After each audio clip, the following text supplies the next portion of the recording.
where I Zoom from, so I'll post that your way. In your office? Yeah, I mean, I might try to set one up at the Skokie apartment one of these days, but after we cleared and arranged things out for Passover, this turned out to be the best place to sit. It means I have the yard and the trees behind me when I Zoom.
Hey, Jonathan. And Mengestab, right? Oh.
I'm sorry, I was talking, but I was muted.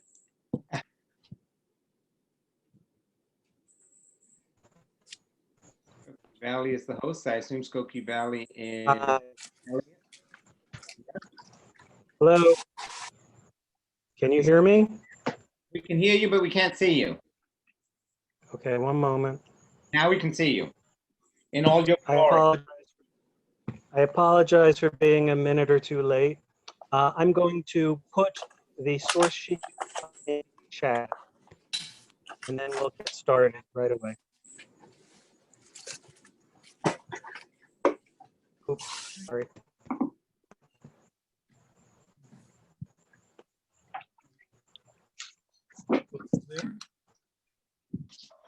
Mute ourselves. So a couple people have come in since you did, so you're fine. Yeah. Okay. Give it.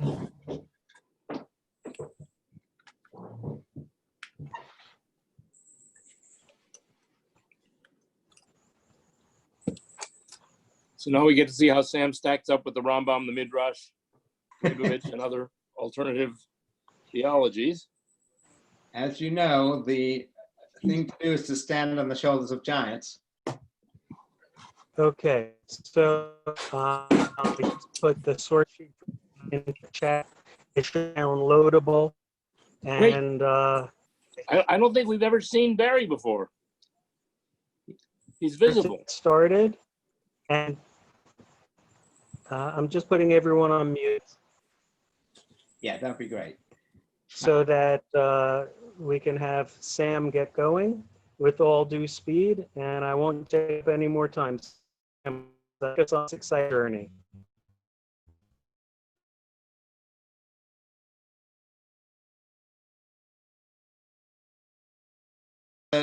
weeks because I'm actually going to be working through ideas that I am currently working on. In some ways, they're fairly straightforward. In some ways, they are tricky.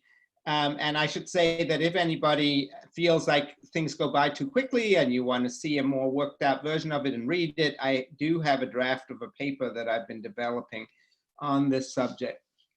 But let's recall now that we have looked at, well, I would say 4 different accounts of, we've looked at 4 different kinds of material on Avodah Zarah, on idolatry in the Jewish tradition. We looked at various views in the Talmud, which were interesting but didn't have a coherent perspective. Particularly, the Talmud rarely does. It's sort of a source book with a lot of different views rather than a work of philosophy or theology, really. And the main thing we focused on there was that there are some views according to which idolatry is something we used to practice, and now the temptation to it has gone away. And presumably they were talking specifically about idol worship. I will distinguish as we go on between idol worship and idolatry. Idol worship being worshiping either stars or heavenly powers or objects that you make and see as gods, as representatives of gods or as gods. And that seemed to have disappeared in the Jewish community for the most part by the time of the rabbis.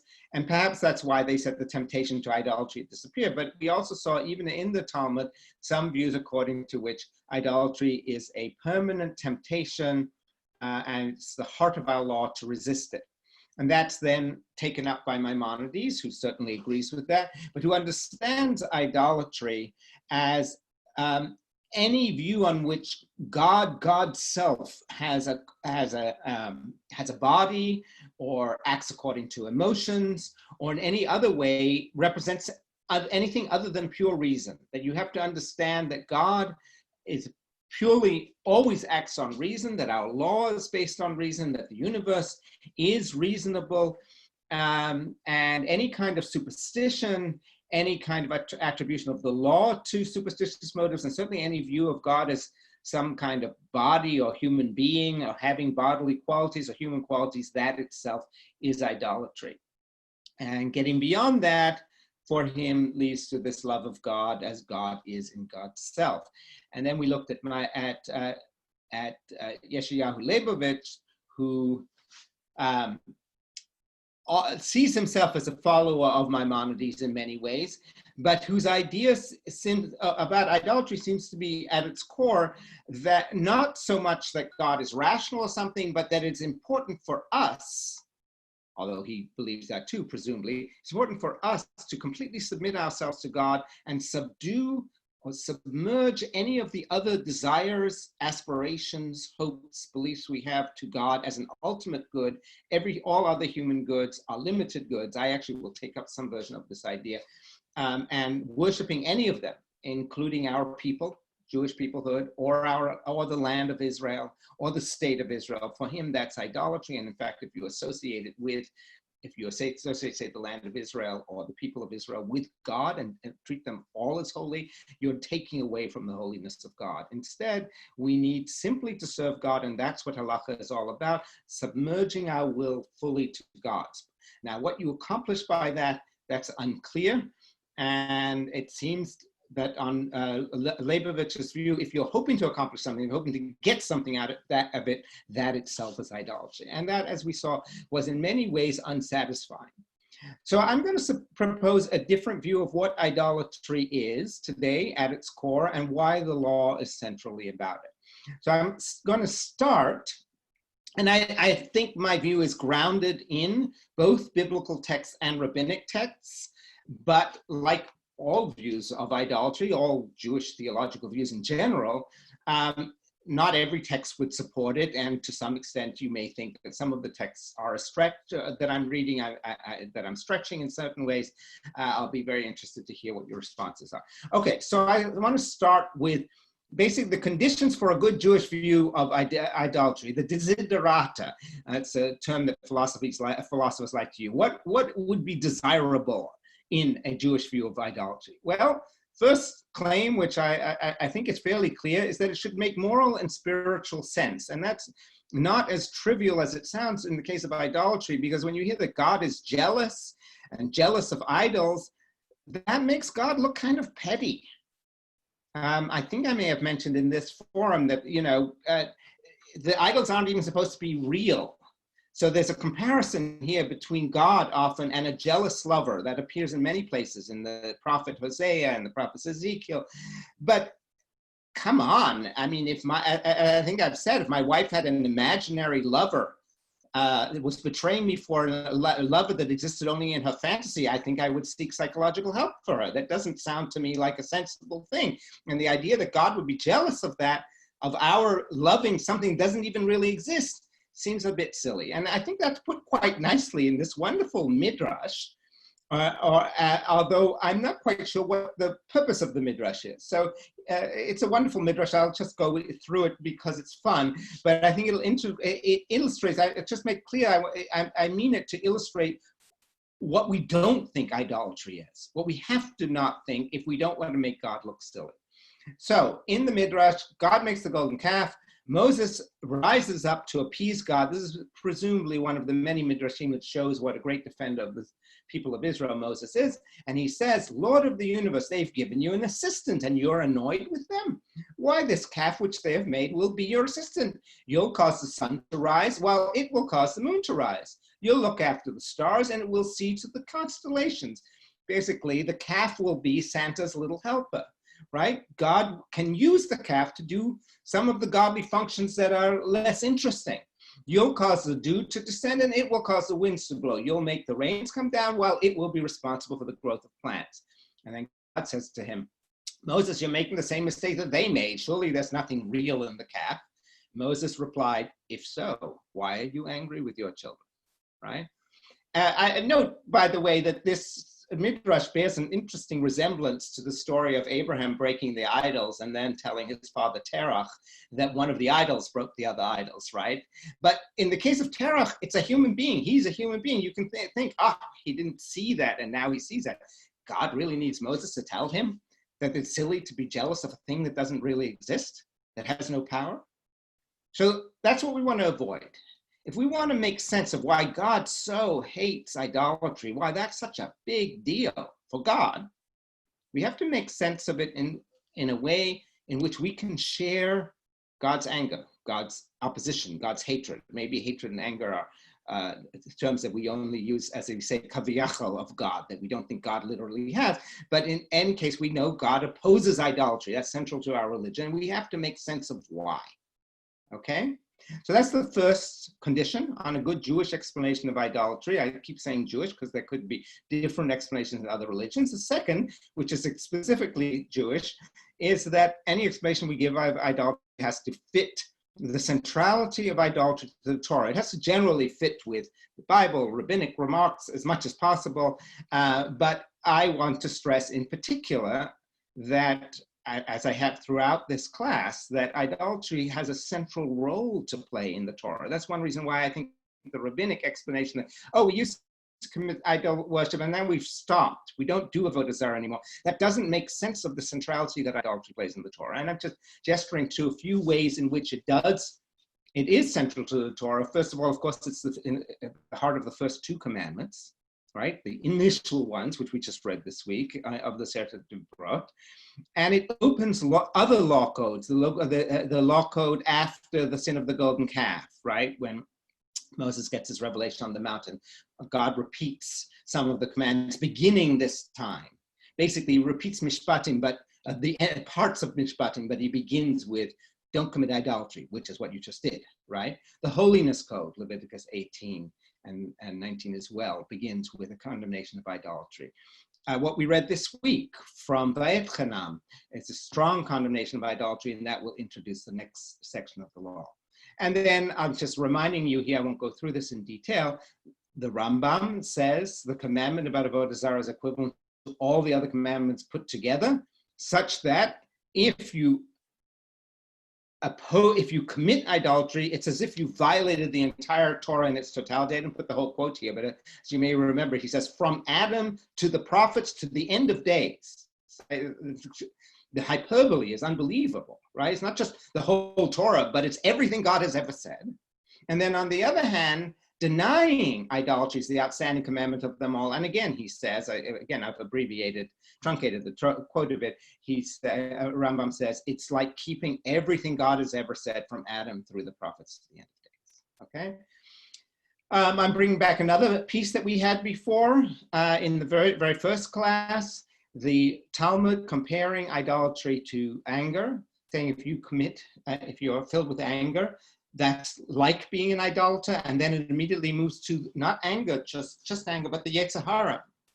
The Yetzer Hara tells you to do this, that, and then eventually tells you to do idolatry, which is to say idolatry is the culmination, or seems to be the culmination of all sin, of hara, of what the Yetzer Hara leads us to.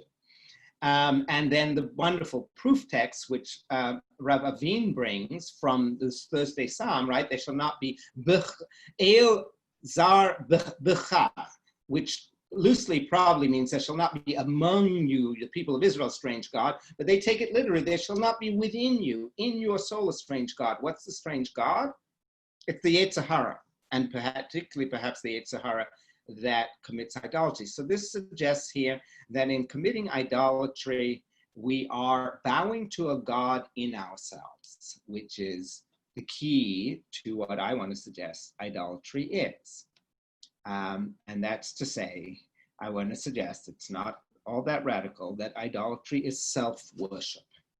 The heart of idolatry is self-worship. So some biblical texts that can you be used as a starting point here? I used to think this is absolutely obvious, but it doesn't seem to be obvious to everyone, and it isn't a completely clear reading of the text, but I think there's some support for it. So first of all, in many places, I've got a quote here from Psalm 135, which we say on Shabbat. There's a similar passage in Psalm 115, almost identical, which we say in Hallel. Idols are maaseh yedei adam, right? They're the work of human hands. And then we play that out. We don't just say they're the work of human hands. They have mouths, but they can't speak, eyes, but they can't see, ears, but they can't hear, nor is there breath in their mouths. Notice they look like us, right? They have faces, but they're dead. They're just the product of our hands. Those who make them will become like them. Interesting, slight difference. In 115, it says they are like them. And I want to read that backwards. Those who make them are like them. They are also like us. Why are we making that? Why do we bow down before this idol? Because it's us. We see ourselves in it. We project ourselves into them. And that's even more clear, I think, both in Isaiah, where they're talked about as the fingers of your own hands, not just human hands generally, but your own hands. And then there's this wonderful passage, which you may all remember, in which Isaiah describes an idol worshiper is chopping down a tree. He used some of it for the fire, and he makes himself some food. And then he takes the no good leftovers, makes an idol of it, and then falls down before it and worships it. Now, obviously, Isaiah is mocking the idol worshiper. But the idol worshiper is not just an idiot. Why? He's blinded by something. Why would he worship something that he knows he's just made? Because he's really worshiping himself. And that is not foolish. It's a temptation we're all prone to. At least that's what I'm suggesting. So now here, again, from Isaiah 2, the land is full of idols. They bow down to the work of their hands. Again, maaseh yedei adam, to what their own fingers have wrought. But notice as he goes on, I've put excerpts from this chapter, but as he goes on, he says, God, the Lord of hosts, Hashem Tzvaot, has made ready a day against all that is proud and arrogant. So idol worship here is tied with arrogance. And arrogance clearly is tied to self-worship. I want to suggest that anger is too. It's a kind of being wrapped up in yourself and being unwilling or unable to get out of your own mood, your own insistence on having your own way, etc. Then human haughtiness shall be humbled, and the pride of people brought low. So idol worship is here associated with haughtiness and pride. None but the Lord shall be exalted. So what's the contrary to idol worship, to avodah zarah? Worshipping only God as opposed to yourself, right? Up till now you've been worshiping yourself, but in that day, You'll turn away from worshiping yourself to worshiping God. And so there's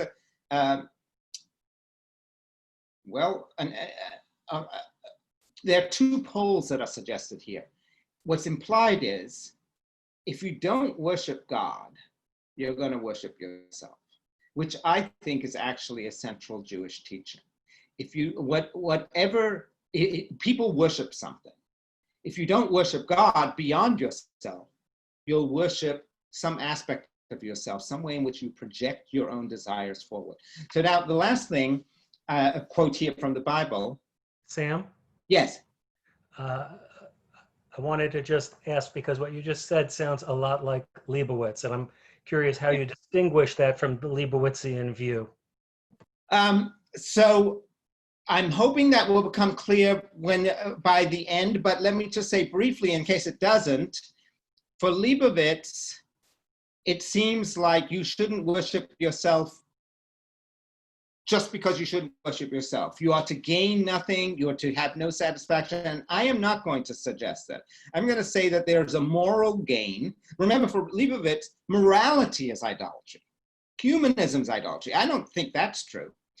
But I think there's something deeply immoral, inhumane, anti-humanistic about worshiping yourself in particular. So maybe this is a way to put it. Leibowitz presents idolatry as worshiping the human, and you could read Maaseh Yedei Adam that way. I see it as worshiping yourself. Now, I don't think you should worship the human either. That's a way of projecting yourself forward. But the crucial thing is not that you take the species and you try to help other human beings and you try to see things in humanistic terms. That's not the problem. The problem is that you take your individual self as the crucial locus of worship. Let me try to get the full view out. I'm pretty close to fulfilling it, but you know what? Maybe I'll take one more question. I see I see a hand up. Yeah. Do you want to? Yeah, go ahead. Is it unmuted? I was wondering, is there no room to us to understand that the idol worshiper is not worshiping the wooden or stone image in front of him, but that he sees it as a representation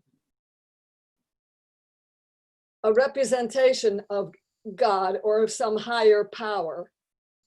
Right. And in fact, that's what many people today, scholars and so forth, historians think really is what's going on in many idol worshiping systems. I'm talking right now from within the biblical and more broadly the Jewish point of view. And I think the biblical point of view is they are not worshiping some higher power, they're actually worshiping themselves. Now that, I think a case can be made for that, which I'm going to come to in a minute.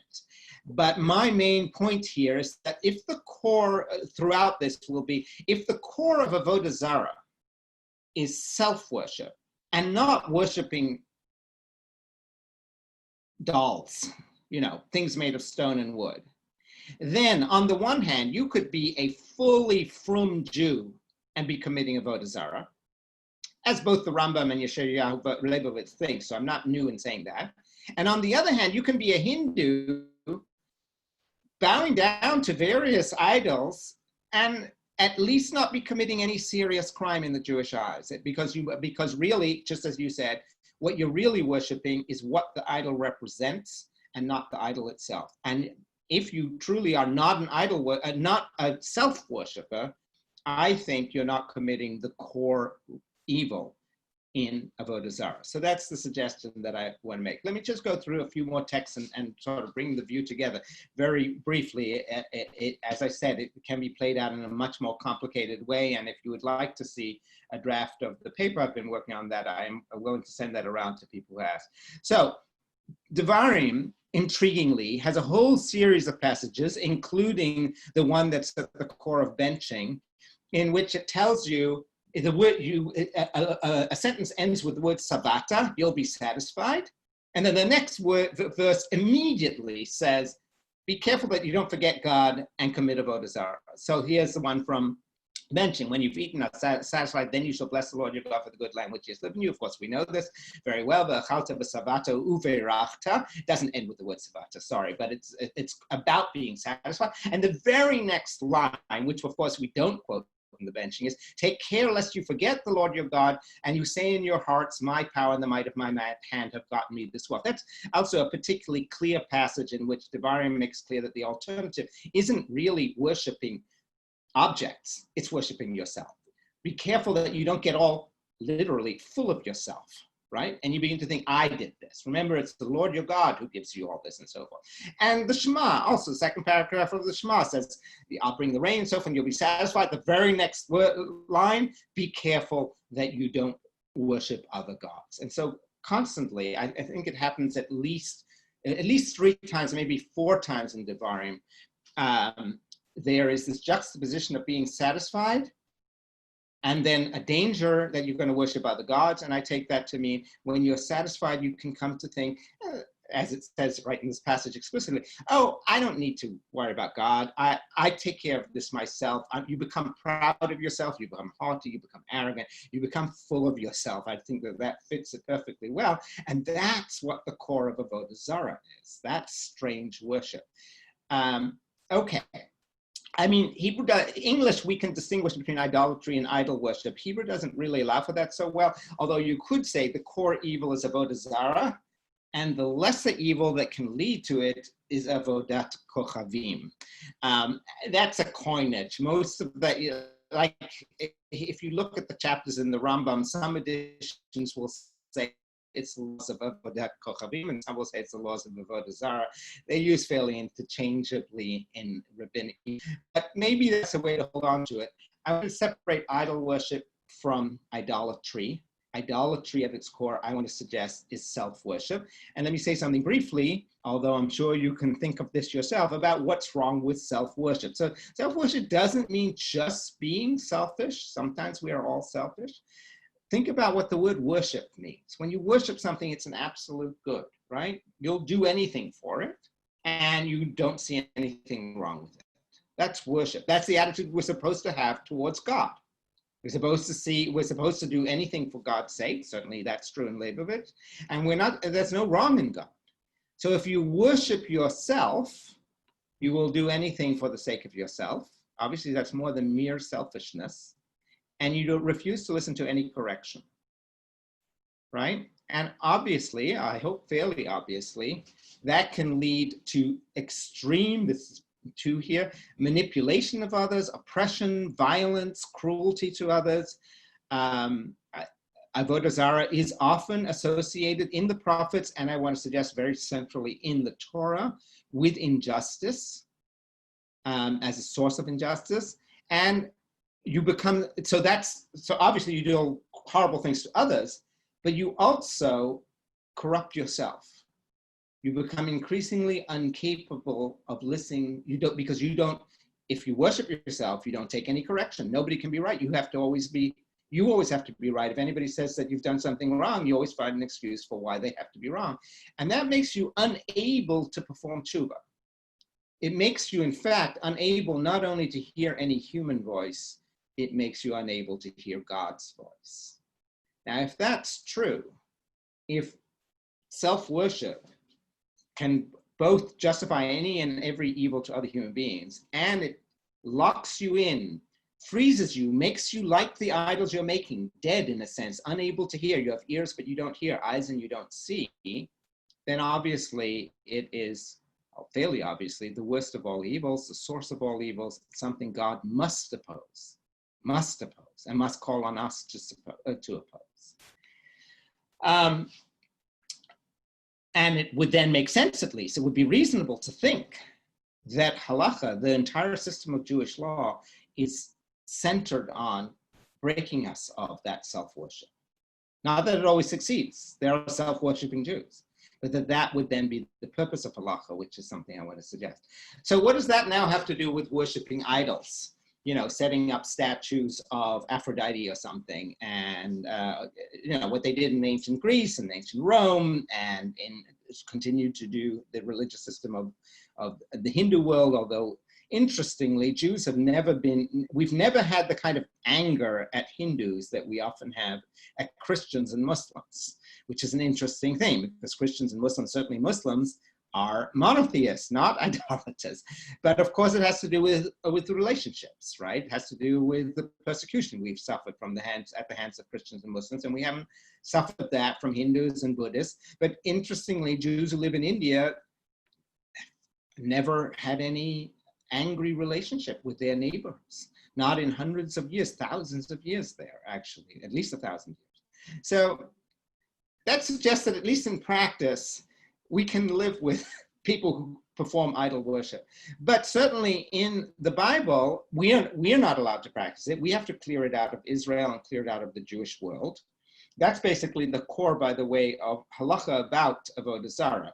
We can't perform it, and we can't help people to perform it. So we don't drink the wine of non-Jews and eat the bread of non-Jews, and we're not supposed to support their holidays and things like that, but we're not supposed to wipe them out either. We're not supposed to go around wiping out non-Jews outside of the land of Israel. But if the core of avodah zarah is self-worship and not the worship of these figures, what's wrong with the worship of these figures, and what's wrong with polytheistic symbols? I want to suggest two things. First of all, what we do, what people do in idol worshiping communities is project aspects of human desires, of their own desires, onto various idols and then fall down before them. They worship a god of money, or a god of beauty, of sexuality, of power, of art, of intellectual achievement. Notice, by the way, worshiping Apollo is no better than worshiping Aphrodite. Apollo is the god of intellectual achievement, maybe of the arts as well, but that's also a sin. So if the core of avodah zarah is self-worship, people who think there's nothing better than knowledge and they think they're so smart, or they commit themselves, like a lot of professors, including professors of philosophy, to learning alone, and will do anything for the sake of their own learning, and will refuse to hear correction if they're told, you know, you're spending too much time on your intellectual projects, you're neglecting your family, you're neglecting politics, you're not nice to people, or something like that. That person is also an idolater. You can be an idolater while pursuing a cure for cancer. And so here there is an analogy with Leibovitz's view. The problem is not trying to get money, trying to look nice, trying to exercise political power for the sake of justice, loving art, loving knowledge. All those things are good. The problem is absolutizing those things, projecting them forward, projecting whatever you desire forward as an absolute good, doing whatever it takes to achieve that good, even at the cost of hurting other people, and refusing to listen to correction when you're told you shouldn't be doing it. That's the way in which we project ourselves into the objects of our desires, and thereby, I'm suggesting, essentially, implicitly worship ourselves. There's also something Freudian about this, but I think Freud was himself a critic of a kind of a set of idols of the mind. He wanted to clear the mind. In a way, neurosis for Freud is a kind of obsession with idols of a kind. To clear the mind of those idols. So first of all, idol worship, therefore, is a form of idolatry, of self-worship. Secondly, in idol worshiping systems, and that is true to this day, even in, you know, the Hindus have 220 million gods, but they say that those are all representations of the one true God. So in some sense, they are monotheistic, but it is up to a believing Hindu, as far as I understand, to pick the God they most want to worship. And certainly in an idolatrous system, you could say, well, you know, I'm not that interested in Aphrodite. Beauty doesn't matter to me that much, but money does, or art does, or intellectual achievement does. And if you get to choose the God you worship, you are essentially worshiping your own choice. And in that sense, very directly committing self-worship. So what I want to suggest is that idol worship is a social system that encourages self-worship. That the core wrong in avodah zarah, just a second, almost at the end. The core wrong in avodah zarah is self-worship, not idol worship. But idol worship encourages self-worship. And we Jews are supposed to get rid of idol worship as part of a means to getting rid of self-worship. But the core evil, which you can still commit, even if you're not worshiping literal idols, and even if you're frum, is self-worship. And if you're a person who does worship idols, but only as a representation of the ultimate God, and you actually don't worship yourself, you actually worship a good outside of yourself, then I'm suggesting you could be performing idol worship, which of course we don't encourage, but not be performing self-worship, and therefore not be at core an avodah zarah. All right, what's the biblical warrant? This is the last bit. For saying that an attack on idolatry is the core of halacha. What I'm going to suggest briefly here is that the way to see that in the Torah itself is that Pharaoh is at one and the same time the core model in the Torah of an idol worshiper and of a self-worshipper. Interestingly, at no point, I thought this was obvious too, but then when I began to think of it, I realized there is no point in which the Torah says that Pharaoh is performing avodah zarah. However, anybody at the time would have known that pharaohs considered themselves to be gods. And there are various hints, like I'm looking two for a second, that God in struggling with Pharaoh is also struggling with Egypt's gods. And even though it isn't directly said, sometimes Pharaoh says things that indicates he sees himself as a rival to God. The best is right at the beginning when Moshe comes to him. Pharaoh says, "Who is Hashem that I should listen to him? I do not know the law. Lo yadati et Hashem," right? And nor will I let, it's not supposed to be him go, nor will I let Israel go. Later, God has Moses tell Pharaoh that the reason he's stricken the Egyptians with the plague is that you may know that there's none like me. So it's as if Pharaoh lays down a challenge to God. I don't know you. And God says, okay, that's why we're giving you the plagues. But of course, the core of Pharaoh, the thing we best know about him is he hardens his heart and hardens his heart and hardens his heart until God hardens it from him. He is the most, he is represented as a thoroughly arrogant character, and character who becomes increasingly incapable of changing his way.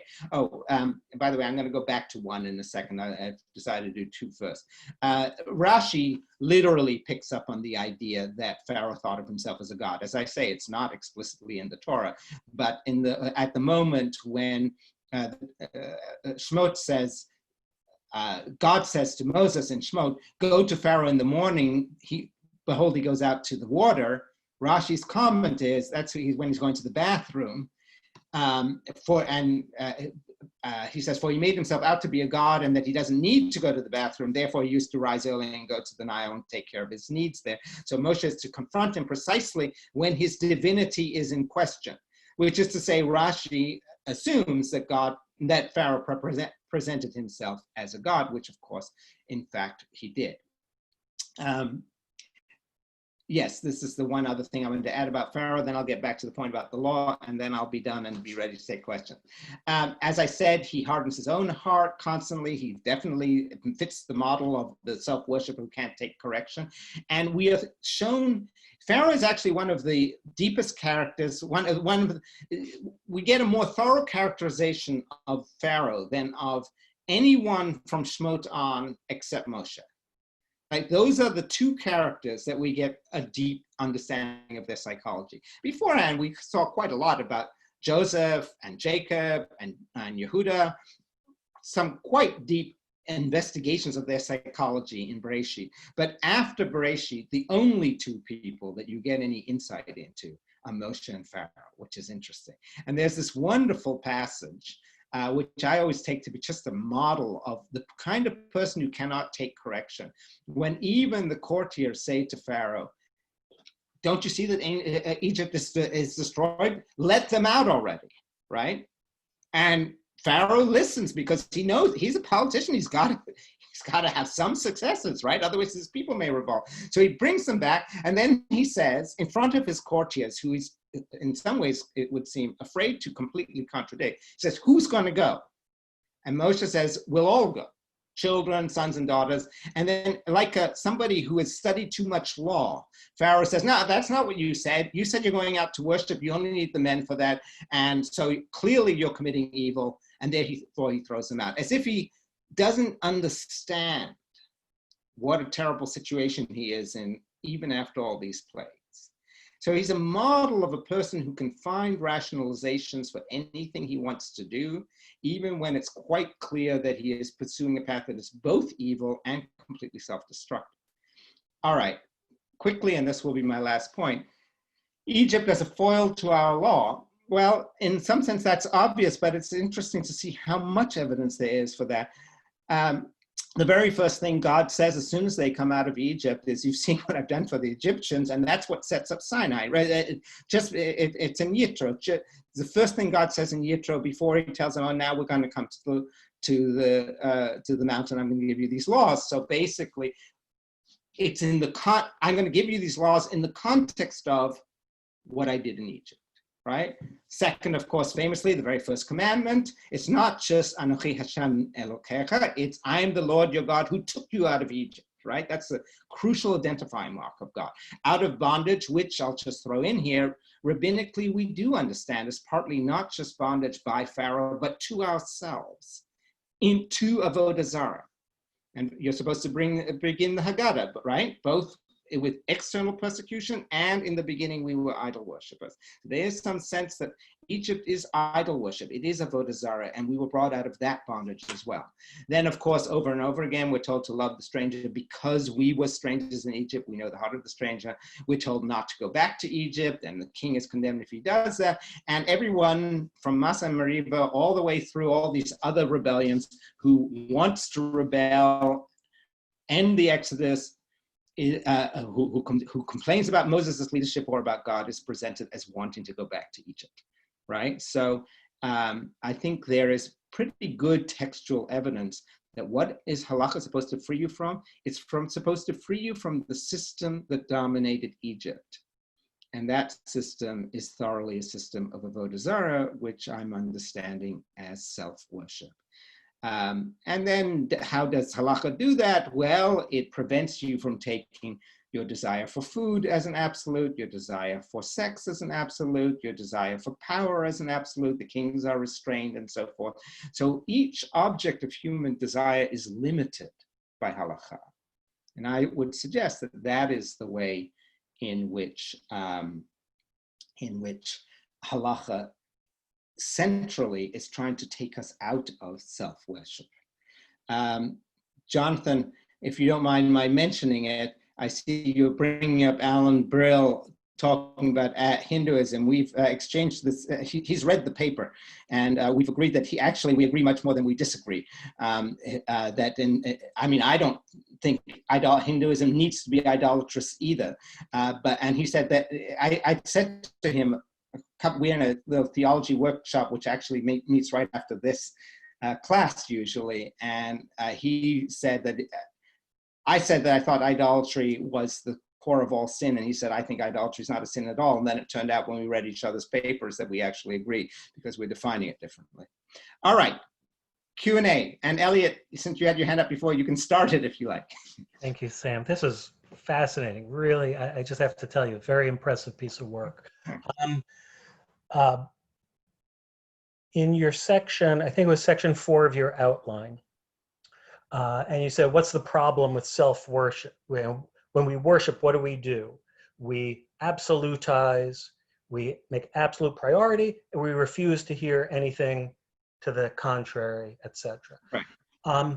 Is it your view that the problem with idolatry is, in a sense, it's a bad instrument, or are you viewing it as just inherently wrong? In other words, would it be possible to be idolatrous and yet, as a thought exercise, idolatrous in belief, but not manipulative, oppressive, persecutive, etc.?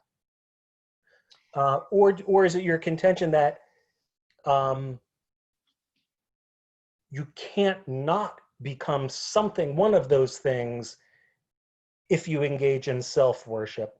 And then My second question is, when I was listening and reading that part of the outline, I'm wondering, do you make a distinction between self-worship and exalting oneself to the place of God? Because I think that's what, to me, that's how I'm hearing what you're saying. The error with idolatry is you're putting yourself as God. Is there any distinction, or is there a reason why you're calling it self-worship versus putting yourself as in God's place and position? Okay, so starting with the second one, I actually think that worshiping yourself is putting yourself in the place of God. The only being worthy of worship, the only thing that is worthy of worship would be a God. If there are many gods, then they're all worthy of worship. If there are three or two or something, then they each is worthy of worship. If there's just one, then that's the only being worthy of worship, and that's, of course, our belief. To worship yourself is to put yourself as a God. Your first question is really interesting. So look, I don't want to limit what I'm calling self-worship to clinical narcissists. Obviously, in some ways, they're perfect examples, although you might say they are also mentally ill, and therefore you could sort of forgive them a little more. I'm trying to, I've actually avoided the word narcissism in the paper because I think it's too easy to just go there. However, there are people, some of whom are clinical narcissists, and some of whom are just in love with themselves, shall we say, who are very charming and delightful much of the time. I can actually think of a few examples here.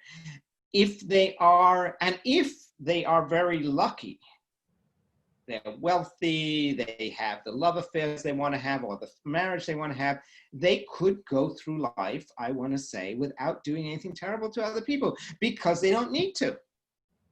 I mean, the examples I'm thinking of, actually former colleague of mine, you know, every once in a while you can tell they're not really interested in you, right? They're friendly and can be charming for a little while, and then when you're not important or you're not needed or they have something else on their mind, you're not suddenly. And they're not the sorts of people who are going to come to your shiva unless there's somebody there they want to meet, and they're not the sort of person who's going to, you know, offer you a kind word when you're down or something like that. But much of the time, if they're lucky, and you're lucky, they could wind up being fine. And that's, I think, one reason why idolatry is a subtle and difficult sin to get rid of, right? Is that person idolatrous in your view, even if the person is not manipulative and displaying all those? Yes. Idolatry, as I'm understanding it, self-worship in this sense, is something that has a tendency to great evil. And most people, of course, are not that lucky. Something is likely to happen in which the horror, what's terrible about the person is going to break out. I'm trying to avoid mentioning a certain politician who was but if you can imagine that particular politician or others, that self-worshippers love to go into politics a lot of the time. If you imagine they don't go into politics, they might be okay, you know, they might be entertaining. Then when they do, they can be really, really disastrous. They're also, look, they're self-worshipping people whose projection outward is that they're social justice warrior, or that they are, you know, doing some other good for humanity. They work for an NGO. I've known people like this too. Notoriously, in many charitable sectors, there are certain self-worshippers who occupy dominant spaces. They may do good work in much of the time, but the idolatry or the idolatrous tendency, if you like, tends at some point to break out and to hurt people, or sometimes to do both. So I want to say that this is a general human tendency that shows up even in what you might ordinarily think of as good people. Ira. Oh, can I just interject? Yeah. Shelley had posed a question before. I wanted to invite Shelley to pose the question that she put in the chat 15 minutes ago or so. Shelley? The thing is, Shelley's question. Yes, I was wondering, you're talking more about the Torah and the Nevi'im seem to be talking more about actual behavior and the actual consequences of oppressing people, of not taking care of the widow and the orphan, and, you know, stuff like that. And I'm just wondering if you aren't putting the emphasis wrong. Possibly all the self-worship and the power or the money spent on making beauty or something like that automatically causes other people to suffer. I'm not saying automatically. That was part of my response to Elliot. But yes, I am suggesting that it tends to cause other people to suffer. And in fact, I don't have the quotes right here. I just actually put this section into the paper I was writing. In fact, in the voice of an objector who said, just as you did just now, Shelley, maybe you've got the emphasis all wrong. We should be thinking about injustice. But I think the two are linked. And there are passages in both Yeshayahu and Yirmiyahu that suggest that the two are linked, that idolatry goes with not caring about the poor. Obviously, if you care about yourself, then there's no, you needn't care about the poor at all. Or if you do care about the poor, that could be just a way of getting everybody to say, oh, what a wonderful person you are and how kind, and to try to get a lot of attention. So you could not care about the poor or care about them in the wrong way. So yes, I want to say that this self-worship has lots of terrible implications, and that it can be a source of both individual and social corruption, leading in particular, among other things, very much to the kinds of injustices and oppression you're talking about. And I think that's wrapped up in the critique of Egypt or Pharaoh in the Bible. That's one of the reasons I wanted to emphasize that. I went rather quickly over it, but I think what Pharaoh represents is simultaneously someone who is deeply self-worshipping and someone who is horribly oppressive. And those two things interact richly. Myra. Okay, so, I don't know, it seems to me that biblically, it could be true what you're saying, that self-worship is a form of idolatry. But it's hard for me to read from what's in the biblical text that all idolatry is self-worship. I mean, idolatry is described very clearly, particularly in the prophetic books, as particular cultic acts that have to do with behaviors like, cultic prostitution and sacrificing children to Moloch. And these are, now, you could say these show bad characteristics in a person, which, yes, but it seems to me that there are acts of idolatry that are cultic acts biblically, and right. and that's so like those logic things, which I'm sure you know a lot more than I. If A equals B, does B equals A? Does C equal A? If A equals B and B equals C, does C equals A? Or C? That that self-worship, that, it does say in the Bible, don't say I did this with the work of my hands. And so maybe it is saying that having that kind of arrogance makes you an idolater, in that you are not recognizing that God is the source of your success. But there's also cultic acts that are idolatry. So it's certainly true that idolatry is associated with cultic acts that are sometimes condemned for their own sake, and not even necessarily because of the idolatry, particularly in Vayikra, where you're told, don't do all these things. That's how they worshipped their gods, and I don't want you to do that. And that includes various kinds of sexual acts, and also giving your children to Moloch, and it's unclear what that means. We have standardly understood it as child sacrifice. Interestingly, Rambam doesn't think it's child sacrifice. It's just taking the child through a fire test of some kind. And I don't know historically what's correct, but there definitely was some child sacrifice in, for instance, Phoenicia and the Phoenician, in Phoenicia, It's also reflected in stories like, obliquely, but it's reflected in stories like the Bat Yiftach and the Akedah and things like that. Although interesting, Bat Yiftach, maybe those are polemics against something, who knows, but. Right. So look, let me just say for a second, just framing this whole class, and one reason why I find it interesting, and one reason I'm working on this is, it's not all that obvious what Avodah Zarah is and why it's so bad in the Torah. And in fact, when you have someone like Rabbi Alan Brill saying, oh, we should get rid of the category today, I think that's partly because to some extent Jews are a little embarrassed about saying, what are we going to say, that really Hindus ought to be wiped out? And in fact, do we really think they're more evil than the many monotheists who commit, murder and other kinds of horrible acts in the name of their one God?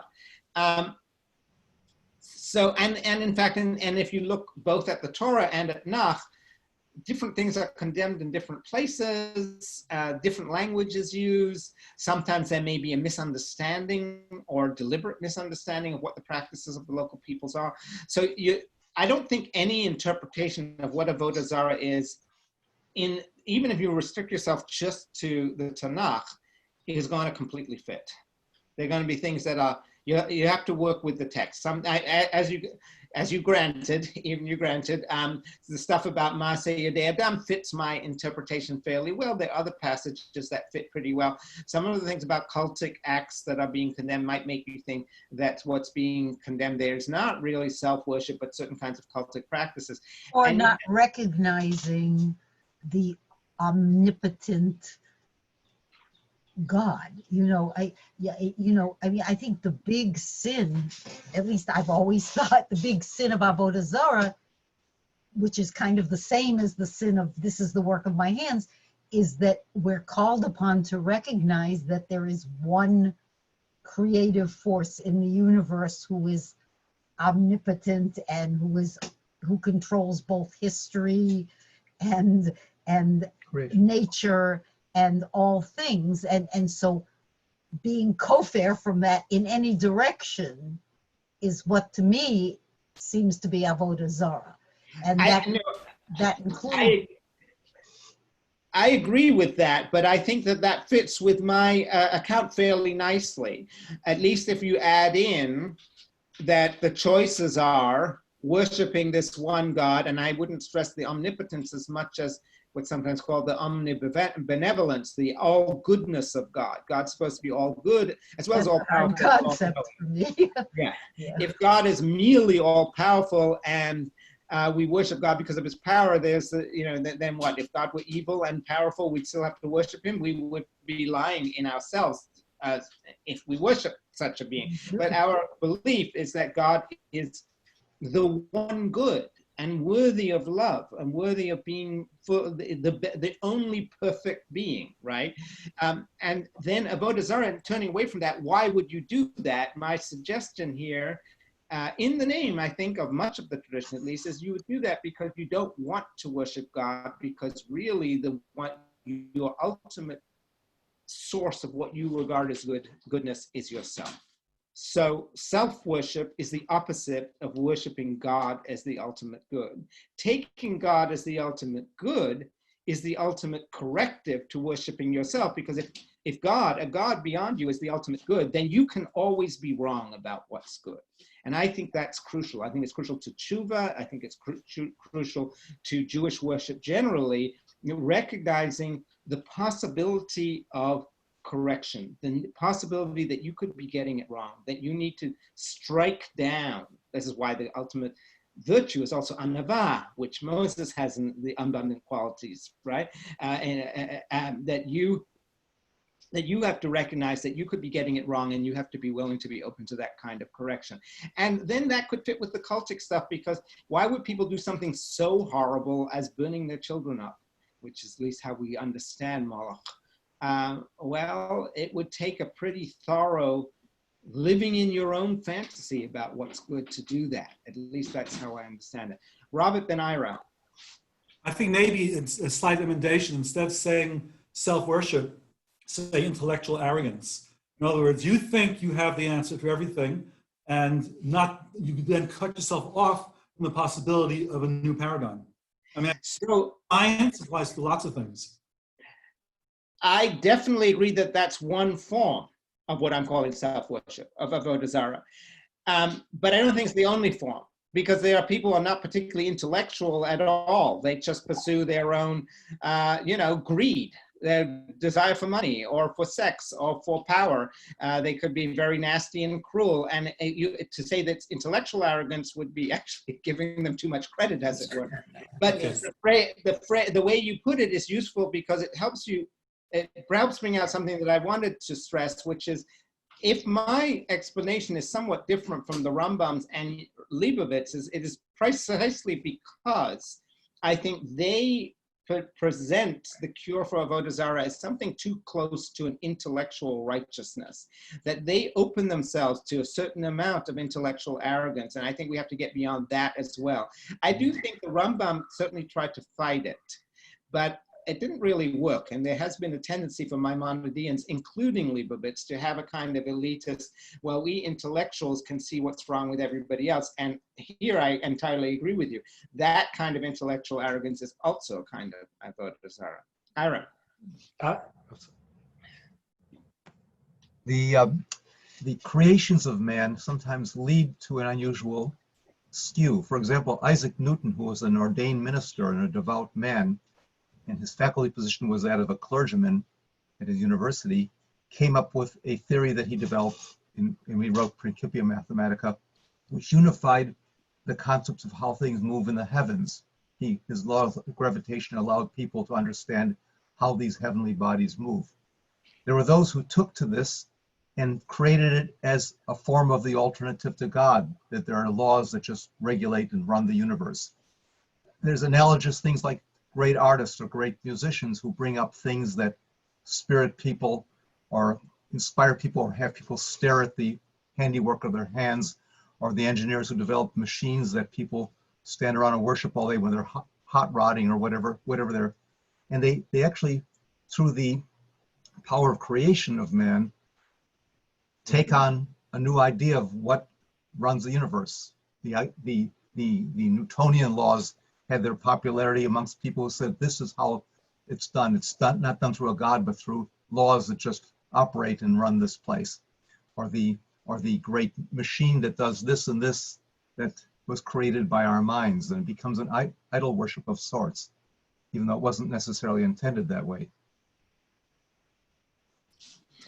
No, I agree again. Both intellectual achievements and works of art can in that way be very much the Maaseh Yedei Adam that we worship.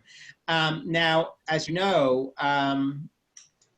Newton ends the Principia by talking about God is running the universe through these laws. He also sees space as God, an aspect of God. And even in a letter uses the fact that in Hebrew Jews refer to God as makom at times, as proof that space can be seen as an aspect of God. So it's all seen within a religious vision. And so I don't know whether Newton himself was self-worshipping, but right. He was boosted but by some it. Newtonians were, right. Yeah. And then you could contrast among artists. You know, on the one hand, you have Scriabin, who thought that if he played a certain piano piece at a certain time, the end of the world would come. He really saw himself as a Mashiach. And on the other hand, you have Bach, who writes on top of his scores, Ad Maiorem Gloriam Deum, right, to the greater glory of God. So you can an artist can take their gift and say, isn't it wonderful that we humans have creativity? I'm not knocking any of these things, right? But that's a gift from God. On the other hand, you can say human creativity is the God that we should worship. So this is partly, I think, why, as I understand it at least, Avodah Zarah is such a deep temptation, because art is good, and intellectual achievement is good, and sex is good, and there are all kinds of wonderful things that money can buy, and power used rightly is good. All of these things are goods, and it's then just very tempting to see them as an absolute good, invest yourself in them, and then turn into basically a self-worshipper. So basically keeping them in their place is crucial here. And that's what I see the system of halacha as doing, keeping things in their place, keeping all of our basic desires in our place.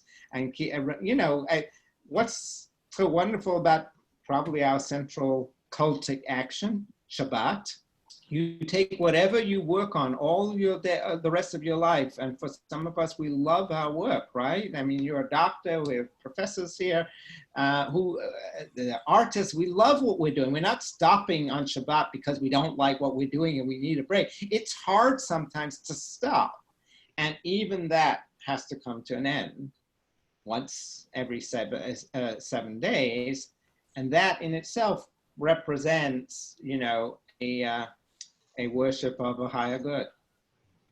Okay. Thank you. We have to go. I guess We're Always. muted, we're muted. Always. Okay. final questions or comments? Yeah, I think we're muted. No, we're So, muted. unfortunately, this time with you must end.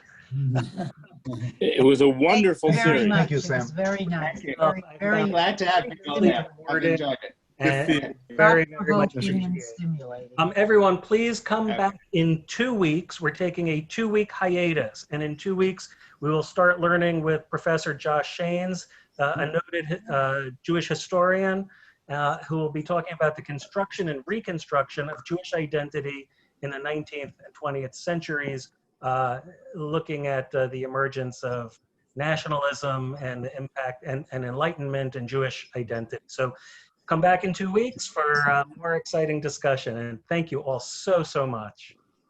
Thank you. Bye. Thank you. Thank you. Good evening. Bye-bye.